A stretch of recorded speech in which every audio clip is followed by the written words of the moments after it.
avoid the Ivern-Caitlyn combination we often see on red side coming in very early. Now that they were first picking Lee Sin. Same start for SKT. Zyra is now the only support they haven't banned that we already saw banned in Game 2. Yep. Game 1 and 3 had the same bans across the two of them, and looks like 2 and 4 may be in the exact same boat here as G2 have obliged and done the same as last time. Meanwhile, SKT deciding if they still want to, have the Kog'Maw in there instead of the Twitch, actually. I like this ban a lot. We just said Zyra is not something Mithy has shown us here in playoffs, so you don't have to ban it. And this ban here actually allows Bang now to play Twitch.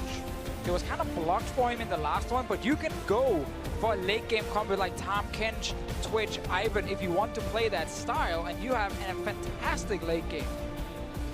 One of the keys for G2 has been, drafting late game scaling reliability while still enough of the early game to afford Trick to play off those lanes. There it is. So the ban is extremely smart after Sven showed he would take it early in the last game.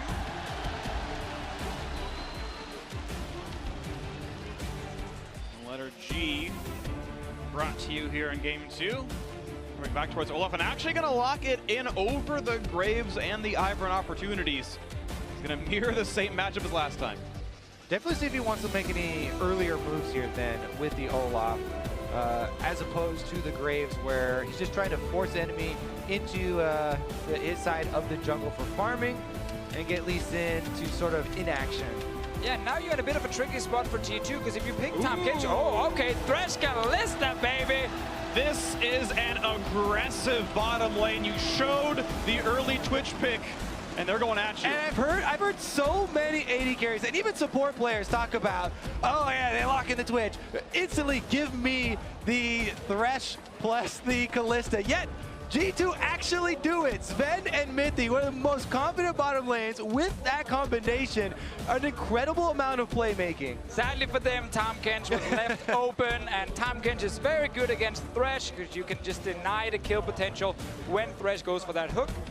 That is something that will be good for Wolf, but not a lane where SKT will put pressure on G2. Yeah, I'm still excited for the playmaking. Oh, you should be. The options here, especially with Lee Sin, Lantern ganks, like there's so much threat here for the bottom lane combination. Just in the first phase of drafting, this is going to be an exciting one.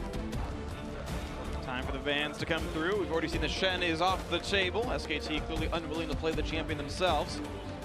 Ran that one several times here against Expect. G2's trying to ban something away. Yeah, also makes sense to remove it now against Thresh Kalista. Like, you don't want to add another thing to this bot lane party that G2 are trying to set up. Galio has been a pick we've seen in every single game. Oftentimes you want to either ban the Fiora, or you want to wait with picking the Galio to see the enemy top lane. I like the Syndra ban here from SK Telecom, seeing the Fizz and Ahri off the table already. Cassiopeia still open. Was a pick, obviously Faker used great success in team fights in Game 1, and then yesterday, 2 days ago against the Flash Wolves, and he can last pick it if he wants to. Like, Huni can go for that Rumble top if he wants a blind pick. Or even Galio and challenge Expect to actually show the Fiora. Okay, they banned the Fiora, so now Galio blind pick is open for Huni. The GP was such a good answer from G2, from Expect into that Galio. You have to be cautious. Yeah, it's definitely a good answer, but I still think SKT can take the Galio and just play safe, because play safe around the top side, because they lost that early skirmish. If they hadn't lost that skirmish, they were doing fine with Galio. But this is the other blind option we mentioned, and obviously, as you highlight, Kobe, it's just to avoid the gangplank. Exactly. Now you can just Galio. Huni does not like getting solo killed, no matter what else goes on in the game. Oh, Huni has bad memories with GP. He actually got outplayed against Soaz with it 2 years ago in Europe, in our European final. So Galio could come in now for Expect if he wants to play that against Rumble like we saw just before. Or does he want something else? Does he want more hard engage with this? Or oh my goodness, there's a lot of playmaking ability here on the G2 eSports side. Shockwave after the Kalista ultimate. Thresh gets thrown in there. Galio comes down on top.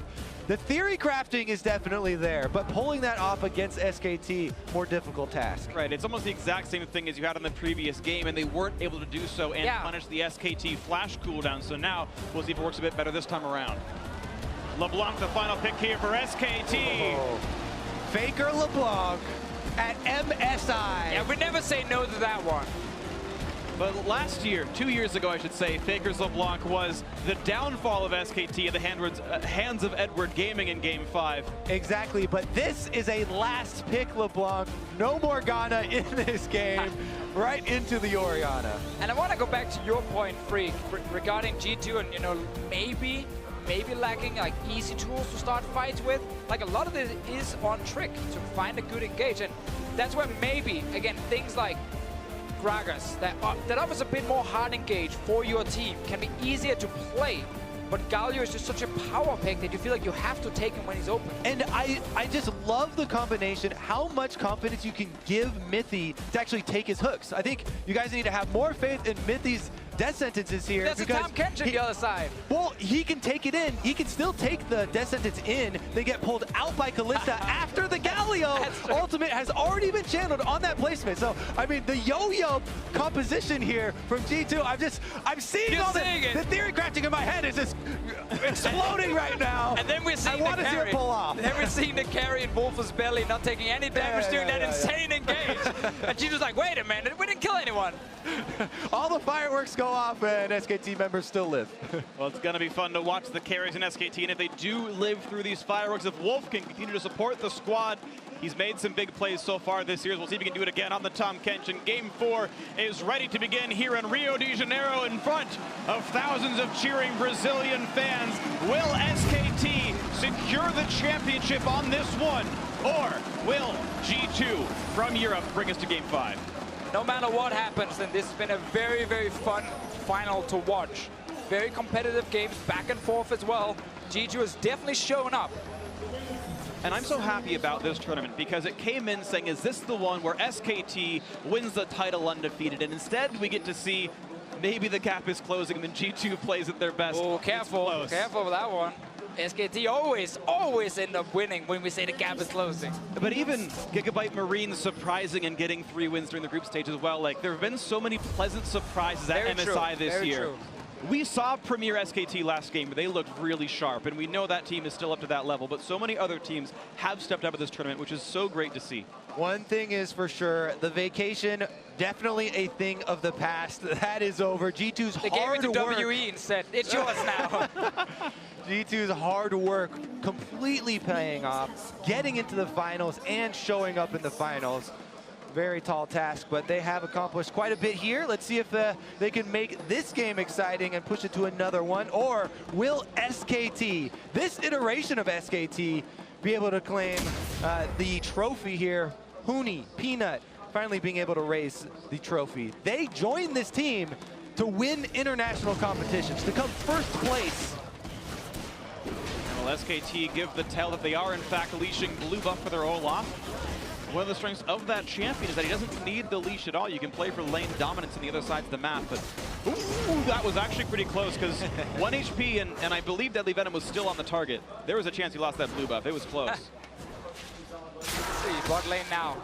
Kalista Thresh, always a lane where if you make one mistake against him, you get hooked in, played, and then suddenly you just go down. Yeah, instant aggression there from Mythy.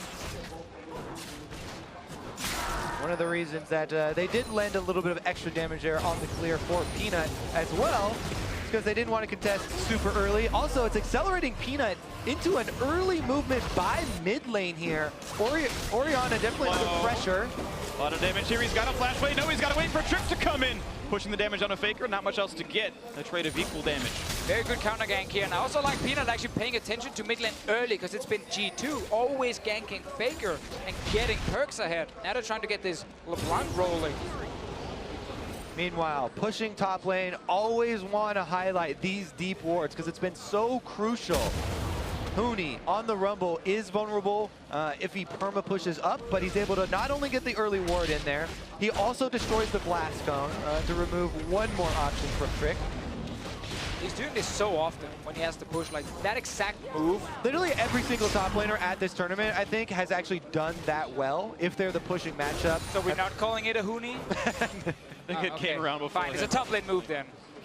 Still good to do it. Of course, Rumble gonna have the push lead early on in the matchup, and it's still a strength, whether it's expected or not. That's still good play. If you pushed up and warded their blue buff on Lucian, that's a Huni. Okay, that's fair. That's fair. Let's take it on. Let's see if Trick can make something happen top side.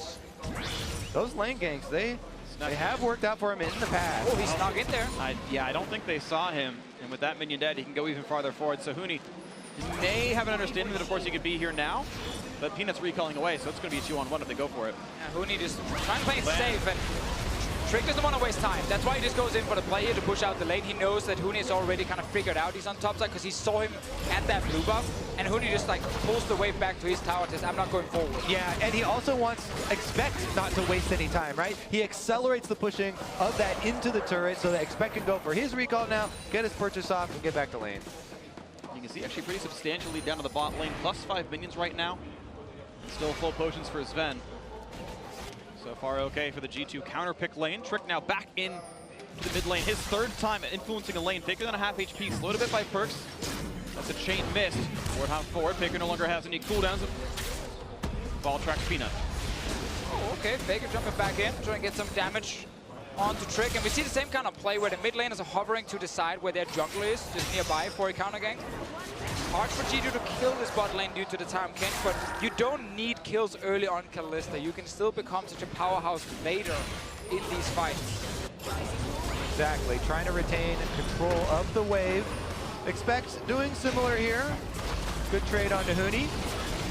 Pretty good damage here. Of course, first TP's already been had by Expect the double Doran's Ring recall. Huni happy to wait a little bit longer, and then he can match that with more items.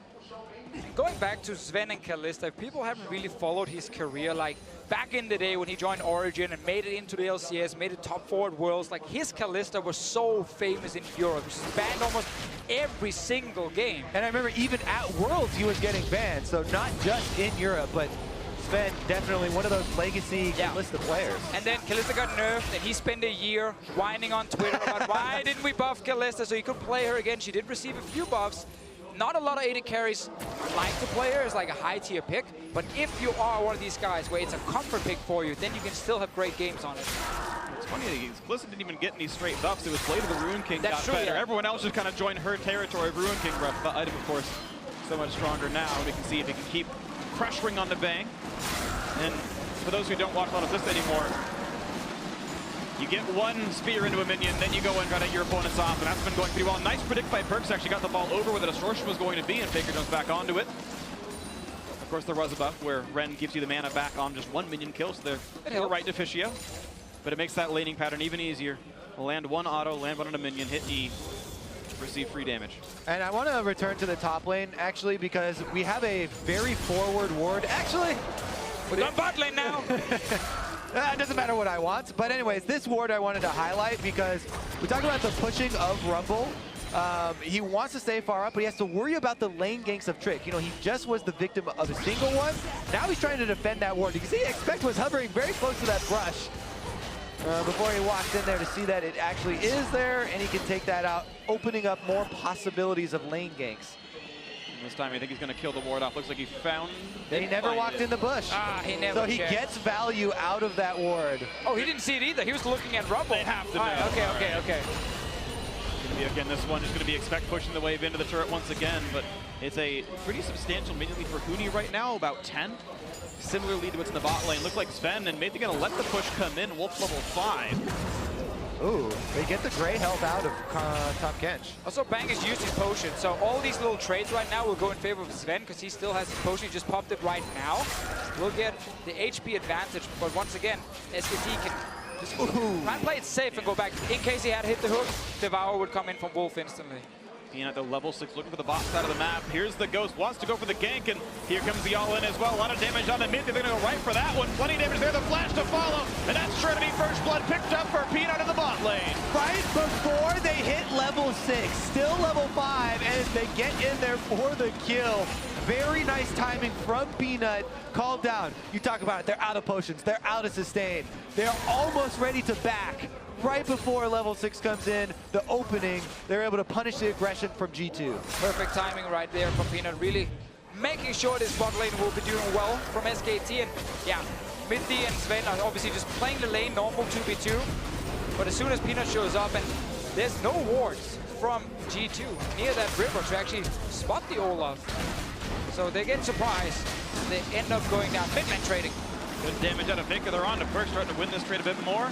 Was a 9 minion lead for Perks to be traded back a little bit right here. Nice juke by Fake, gets away from the ball. Walks away pretty cleanly. Minty though over the wall, wants into this one, choosing not to follow, and of course Wolf there for the Devour. You can tell Perks is ready. He's theory crafting as well. Pass him the ball, Shockwave ready. Oh, Faker draws it out. He wants to go back to base anyway on the side of Perks, so he's okay, quote unquote, wasting that cooldown. And out he goes. Faker is going for the now very normal Gunblade build. We'd seen a couple people do differently. Maple didn't go for it earlier on this tournament. But the stand to sustain, fairly highly durable, split pushing block build is the one coming in for Faker. I really like to sustain against things like Orianna that won't one-shot you, where it's a lot of small trades happening in lane. That extra sustain just really helps you stay. And so you can always look for trades back against Perks here.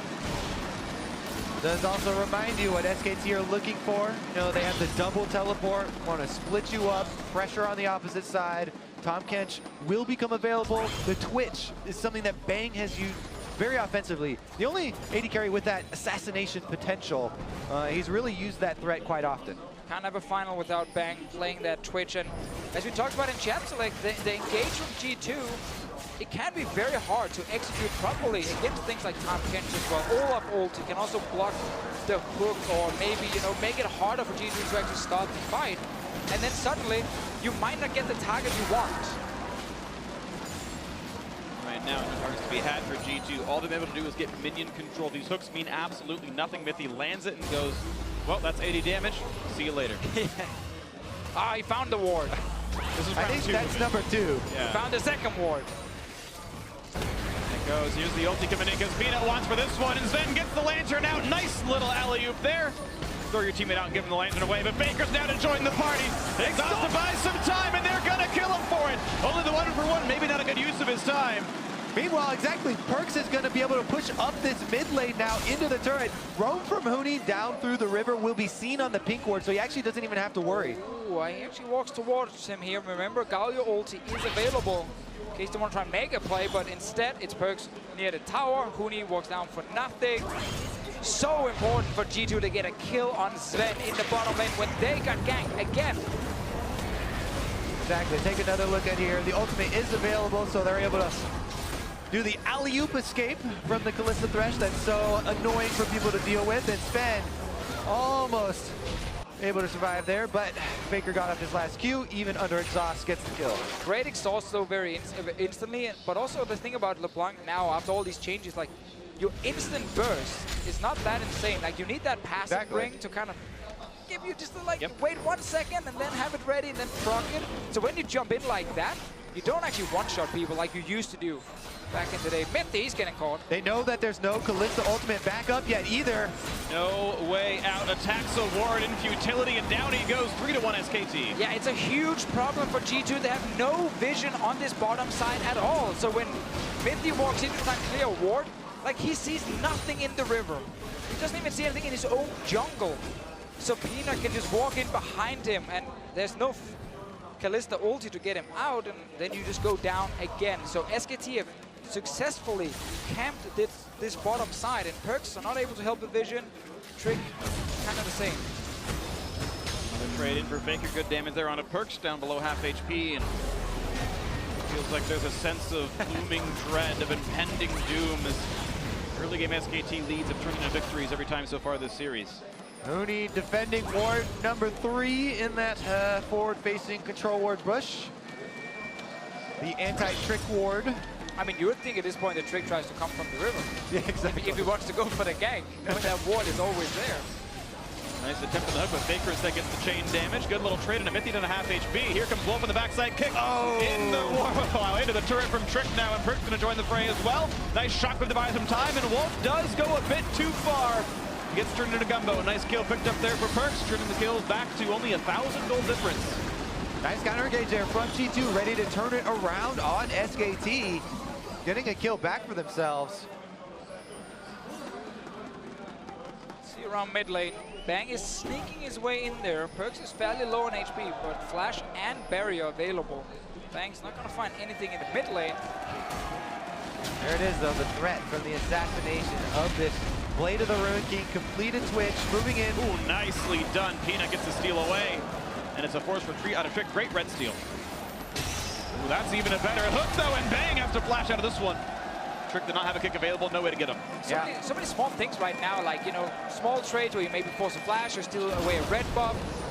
The game is not, you know, blown wide open just yet. So all these small things can be super important for the following minutes. Like right now, if you're G2, you can maybe make a play against Bang. He has no flash, and boom, no flash either. Needs the lantern, gets it locking away. Nice hook on Olaf to buy a bit of time there. Plenty of damage up for this one. Teleport now. Help. And here comes the TPs in. Expect might join the fray as well. Good damage on a Bang. He is now flashless. Can Trick get the kill? The That's top the play. some time. Expect makes it happen. 1 for 0 so far. Wolf 2 hits from dead. Nothing yet picked up though. SKT on the retreat. Cooney does not have an ultimate for this one. Expect running out of health. The chain is going to be there. Plenty of damage out of Faker potentially. Flame going to buy some time. Expect just barely sneaking away. The shield's there for Trick. He's going to stay alive. The flash to guarantee it lands in time. So just the 1 for 0, and SKT still in control of the map. Exactly, and they can push in on this turret. 1 minion down. Perks actually. Barriers in, flashing some of the skill shots. Great dodge and the shockwave. Do they have the damage to kill out Perks? Not just yet. Peanut slow, but it's Cooney who has aggro. The jump back in doesn't quite have the damage. Perks stays alive. And just barely the tower dive is thwarted. Faker looking for the finish there, but Perks barely survives. Expect barely survived. Everyone on G2 living with slivers, and the turret will stand as well. All right, so this is the first fight. We just talked about no flash here for Wolf and Bang. So this engage is very, very risky from SKT, but they have to double TP. In addition to the fact that before that teleport, we saw Hooney use his ultimate on the minion wave, so no equalizer here. And just think about how many people got away with slivers of health. The long range on equalizer definitely would have been able to kill at least one of them. Right here, Expect wants to make sure Perks can walk away before Expect takes the lantern. That's a double kill right there. Oh, stays alive. And now Faker coming in. Pretty sure he did not get off an auto attack to actually use. One at the very end, I think. Did he He autoed late. Okay. And it might have been on at the start. It is important with the Hextech Revolver, you get the auto off when you go in. That's an auto right there. That's one there. He comes back in, because I just saw it was available. He came back from cooldown, I think. Did not get one right after, and Perk stays alive. Good kick from Trick. Very tight timings here. The gold lead still only that 1,000. The previous game was competitive for a while. This one incredibly close as well. SKT still holding the lead, but certainly within arm's reach. Take a look at the play yet again in the mid lane. Perk's gonna get hit up by the axe. That means Peanut's saying it's time to go, and there's no way out for the Orianna. Under the turret they go. SKT pick up their 4th kill. It is so hard to play mid lane without flash against things like Olaf and LeBlanc. It's so easy then to get onto you and just keep you slowed. And I have to say, you know, it's always SKT looking for those capitalizations after the fight. Almost all summoners on both sides were burned in that last bottom lane fight, and immediately Peanut is looking for a big punish on a flashless Orianna in the mid lane. He's got the advantage for the gank setup with the LeBlanc, and they are able to finalize that kill. We've seen multiple times this series, G2 use ultis to try and kill the waves as soon as they get to the tower. Like when they're big waves, they don't want to risk SKT getting early objectives and open up the map. So they're fine using these ultis just to kill the minions and stop any tower push from happening. It does mean, however, they're going to be weaker for fights. And obviously the following minute, Trick. Steal gonna go over to Peanut though. Trick smites a bit early and Peanut makes it happen. Very important that Peanut is actually staying on that side of the dragon, so he blocks the Q from Trick. Makes it a little bit harder for him to get enough damage down to combine with the smite. Yeah, exactly, especially since with the Reckless Link on Olaf, you can get extra true damage in there to add to your smite. Timed it well. Trick hoped that an early smite would land in between. Didn't happen there. 1,500 gold lead plus the Mountain Drake is SKT's lead right now. Baker back to the mid lane. Completed Gunblade plus Sork Shoes. He is threatening. Perks very heavily MR stacked with the Negatron Cloak plus Merc Treads. And while G2 are down in gold, the lane that's behind the most in farm is the top lane, and that's okay. That's just your tank. The fact that it's Kalista and Orianna getting the CS advantages is really huge for G2 and the following team fights. If you really want to get your 2 items by here. Oh man, the pressure is still there. SKT able to utilize Faker's actual lane lead. Yeah, screw that CS. Doesn't matter. Faker can just keep getting some kills near mid. And this will transition to a scary, scary SKT. The extra teleport coming up soon. Faker actually fighting off Trick. Trick, I don't think realized he didn't have his kick up just yet, or was hoping to bait a flash or something, but it hasn't come up from cooldown just yet, so he didn't get much out of that one. Faker again, jukes right, gets away from Mithy. They got going option number 1 there. Looked like he thought the cooldown was already up. Yeah. Not quite so. He was so clean until he pressed R and nothing happened. SKT starting to really put the pressure in. Peanut once again inside that opposing jungle. Faker and Wolf coming around as well, maybe bot lane in their sights. We can always see when you win that mid lane, like when you kill the enemy mid lane and force them back to base, it just opens up the map so much for you. You can now go bot lane, you can go top lane.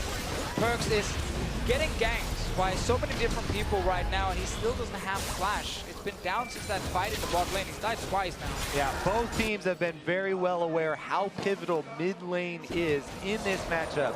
Once again, returning here is G2. All members available. Teleports off of cooldown now. Well, that is actually first turret gold to G2. The pressure back on the mid lane is going to outrace Faker, who will answer the turret itself and retain the gold lead of SKT, but G2's actually still had some pretty good macro plays in the mid game. Setting these things up as Faker takes away the wave, will take away this, and Perkz forced to run away from Bang. See what else they can do. Top lane right now, damage on turret is non-existent. Same for the bottom lane. Again, let's talk about the strategy here with SKT, with their double teleports. Pulling G2 apart is the name of the game. They have Tahm Kench and Twitch, these unaccounted for threats that can come from the mid lane. Every time they shove up that minion wave, you have to worry, where are SKT striking next? Yeah, it has to be Expect sitting in the Faker lane, because he can sit there with magic resistance and just wave clear. And then you use Kalista Thresh in the opposite side lane to fight against that second teleport from SKT. Faker right now is obviously trying to trade against the Galio, but he's not dealing enough damage, and this is now a time for G2 to try and make a play at the top side, but you can see SKT already reacting. Wolf and Bang, they're up here. They're reading the play. Well played SKT, able to play the defense quite nicely. No one's in the mid lane right now. They're going for the dive on this side as well. Sven running out of health pretty hard. Even just damage is enough maybe to push him off the turret and go for some structure damage here. Minion wave advantage in the mid lane to G2 as Perkz was able to push up, but top lane, damage onto the turret now for SKT. Nice play, good damage on a Bang. Hook is there, but look at Wolf just keeping him safe, and you know it's going to happen every time. Most annoying feeling in the world when you play Thresh. Tahm Kench ruining your day. Now there's no Devour. Oh, Trick didn't hit it. Peanut's around. Of course, he can be saved by Sven. They got to go for Trick instead. A lot of damage on the Lee Sin. Still looking for a bit more. Is Peanut. Q's going to land. They're going to go for the play. Shots right back up. But Trick kicks back in. Bang. And this time there's no way back out for him. But the chase is on, and Peanut's going to kill one. Bang actually able to kill him with the poison damage instead. The chase in for Faker. Who's going to jump back out. 1-0 SKT. And there's more coming. They fell into SKT traps, and now the trap is closing. In between the turrets, they're going for more. Sven is dead already in the list. Not much else to do. Here comes Smith. He's got the shield, but it's not going to be living him for much longer. The chase is on, and it's going to be a kill in for the Olaf. It's Peanut taking him down. SKT, as well. Step number 1, pull G2 apart. Perkz was still stuck in the mid lane. The Orianna, no way of joining this possible fight. Teleport comes through. Faker's there. Bang and Wolf. Now they're turning on the Baron. Here we go on a Baron. It is 5,000 health, and there's really no chance of a steal. Expect's going to hope and pray, but looks like they're not going to be in for this one. Game swinging more towards SKT as they take this one in. Not going to land the chain on a Perkz, but maybe they get some damage onto Expect. Shockwave is an air ball, but SKT choose to defend and back up for now with their new Baron buff. And it all starts with SKT just reading the map so well. They know, okay, G2's way to kind of play this mid game is the Kalista Thresh lane in a side lane pushing in. So they swap Bang and Wolf up into that lane, and they have the double TP in mid and bot lane, so they both can react and just join in case a fight breaks out. But this is still okay for both teams. Then you go in, and this is the problem. Yes, you get in the fight, but Wolf would just deny the damage on Tahm Kench. 10 out of 10 there. Another great devour from Wolf. Here comes Huni on the rumble, and the ultimate now from Wolf to cut off the escape. Nowhere for Mithy or Sven to go, except back to base. Nothing to do. Just alone. That's one of the worst feelings in League of Legends. You're like, all right, guys, I'm under my turret. I can't possibly be more well defended, but I am guaranteed to die for this one. You can see the damage output. Bang, set up for this Twitch game. And though the laning phase was difficult, he was forced under turret to farm and fight for scraps. highest damage in that fight. 2, 1, and 4, certainly off the ground here.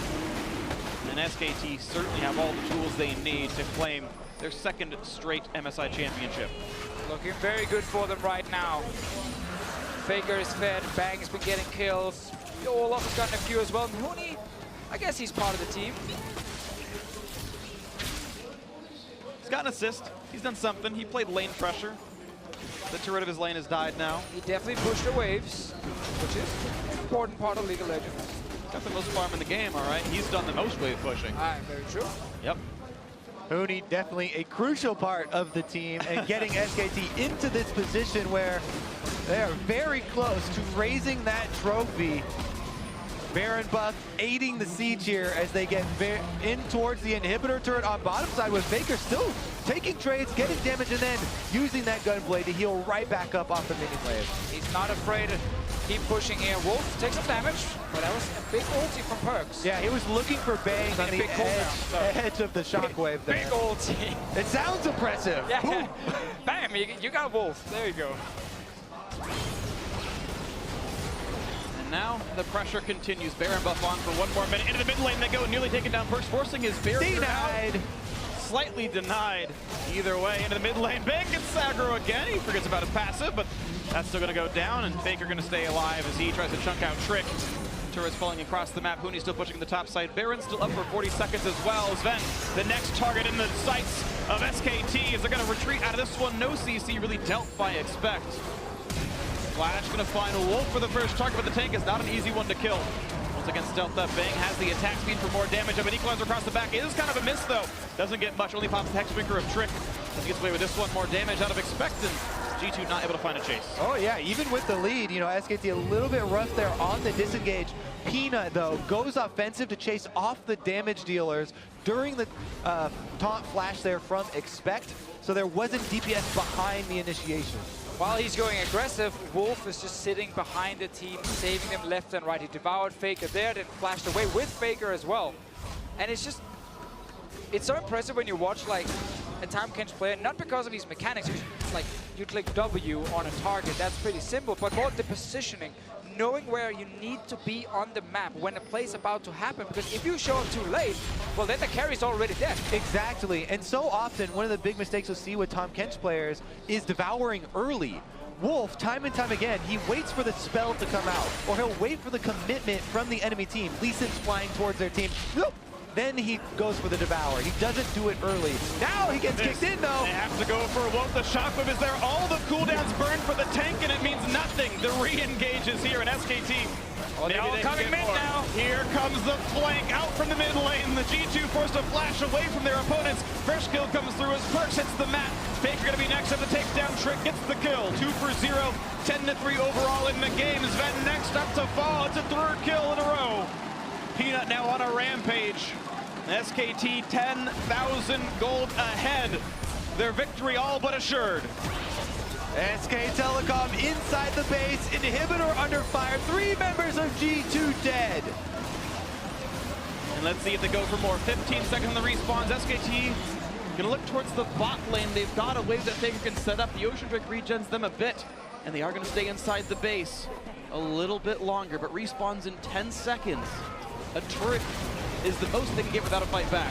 That's still enough for them to get another one. Expect is trying to be annoying here. He does taunt Faker, doesn't get enough damage on a Wolf though, waiting for the team to respawn. They're coming now.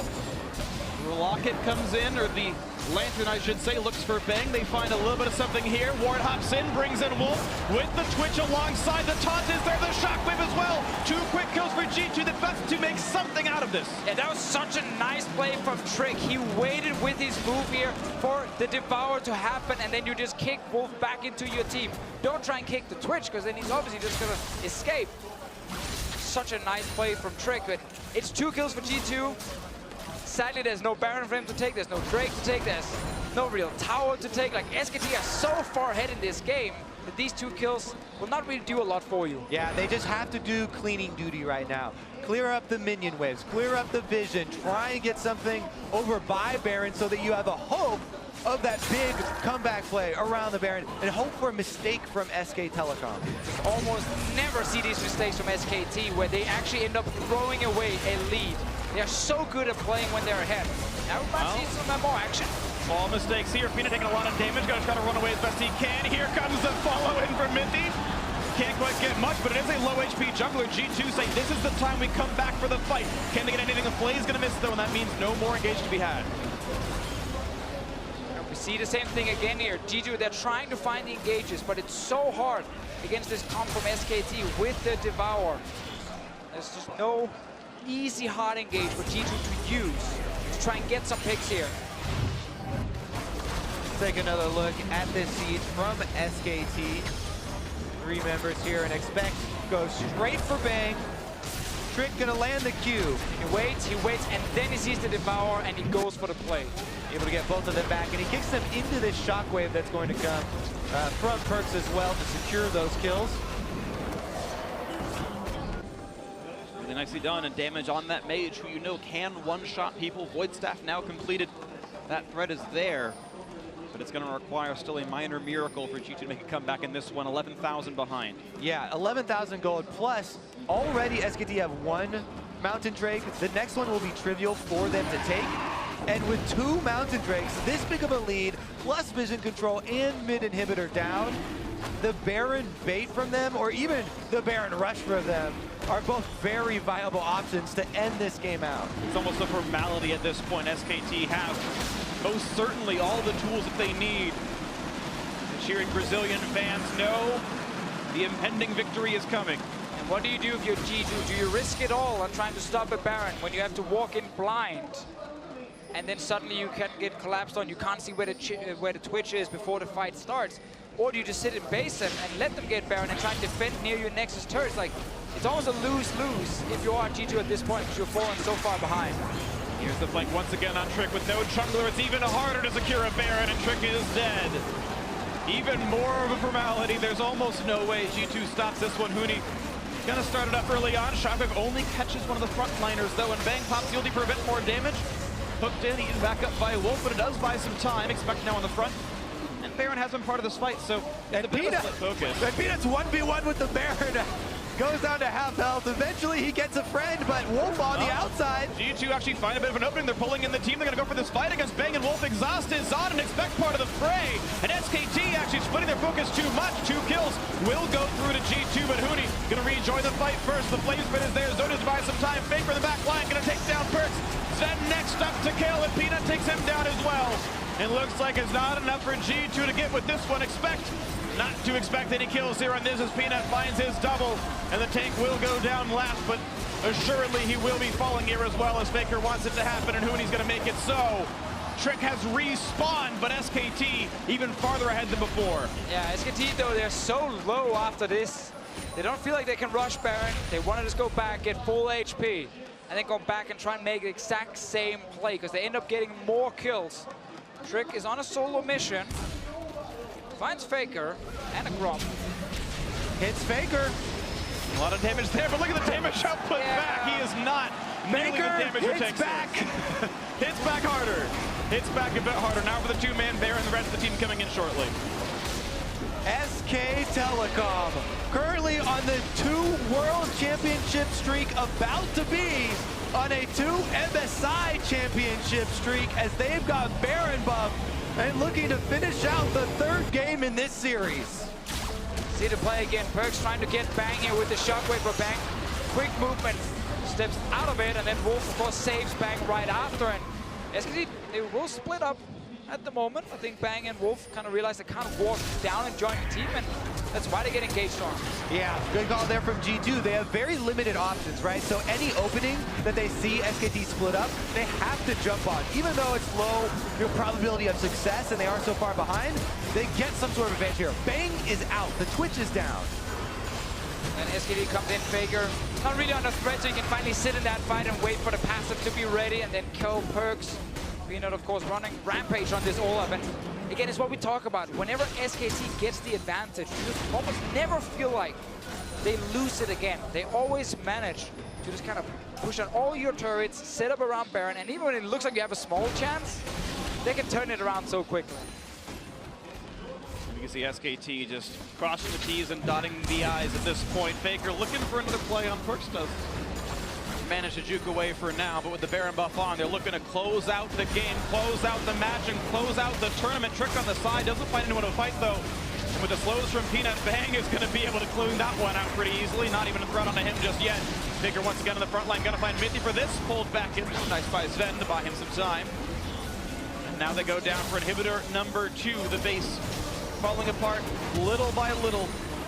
5v4 on the map. Gold lead 16,000. Baron buff on the 5 as well. And here we go. Nexus turret's about to fall. SKT to cement themselves the championship. G2's redemption is nice, but SKT going through the crucible of the mid-season invitational to lock it down as the best team in the world. And SKT are once again the champions.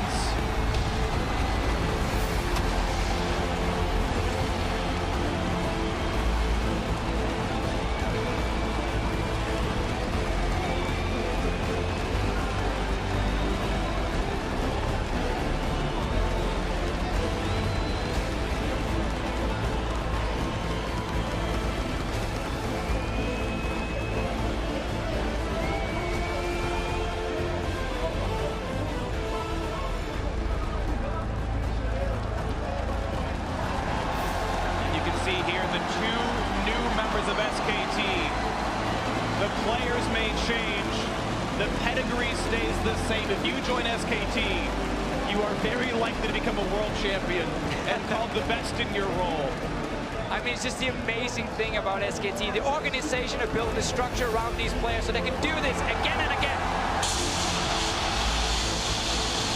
And what a feeling this must be for Huni, who several years ago wanted to join SKT. They told him maybe you could be in the practice squad, but didn't make the full roster. Came to Europe, played on Fnatic, came to North America, played on Immortals. Finally got the call saying, Huni, we want you. Comes and joins the team, and in his first international tournament, takes the trophy. He had to travel the world, but now gets to stand side by side with Faker and Coma to raise that MSI trophy. That duo, Faker and Coma, been with SKT ever since they won the Season 3 World Championships and started. They've honestly been SKT. They've been SKT, so you can keep swapping members out left and right. Rapid Star there with the team as well, the assistant coach. And they just keep on winning. It's so impressive. They can be so consistent. This makes their, I believe, 5th or 6th, depending on your definition. Right, international tournament win for SKT. Temos também o atirador carregador da Red Canids, BRTT. E o bicampeão do mundo de futebol, Ronaldo. Let's send over the dash to the analysts. Thank you very much. Free SK Telecom, your 2017 mid-season invitational champions. As you can see here, world superstar, football superstar, 2-time World Cup champion Ronaldo making his way onto the stage, along with another very famous face, BRTT, in the League of Legends community, to present SK Telecom with their winners' medals.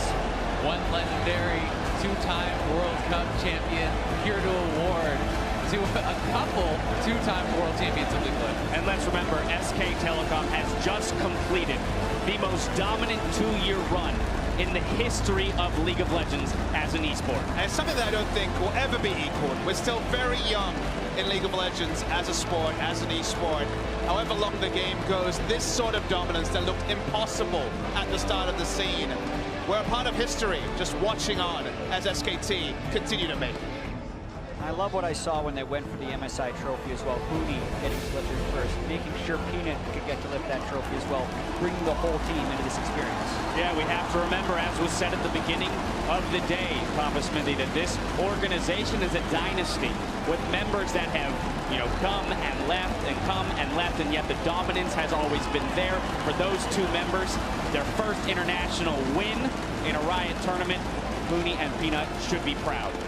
They were chasing something, honestly, every player is. when they move along. But when you move to SKT, it's the big goal that you're chasing. And for Huni, it's a culmination, as Freak put, of a very long and winding path to get to SK Telecom. And for Peanut, he was the one who was supposed to take down SKT. He went the other route. Feeling pretty damn good about his decision now. And we can't forget the guy behind it all, right? Coma there on your screen getting his medal as well. I mean, this man is a great mind within League of Legends esports. And that's really what it takes, because not only within League of Legends, but really across all sport, it's rare to see this kind of dominance. This level of domination internationally for this many years. And Faker, the man himself, the greatest player of all time. Receiving the medal from one of the greatest footballers of all time. A transformative footballer in his own right. Ronaldo was a superstar and then some. Speaking of superstars. Very true. I mean, you've got Faker on your team. The fact that you can make a name for yourself, the likes that Peanut has, I mean, it's incredible. Wolf as well, outspoken in his own individual abilities, shows up time and time again, has matured fantastically as a player here. Can we step back for a moment? 7 years into the esport, we have Ronaldo passing a gold medal to Faker. Telecom T1.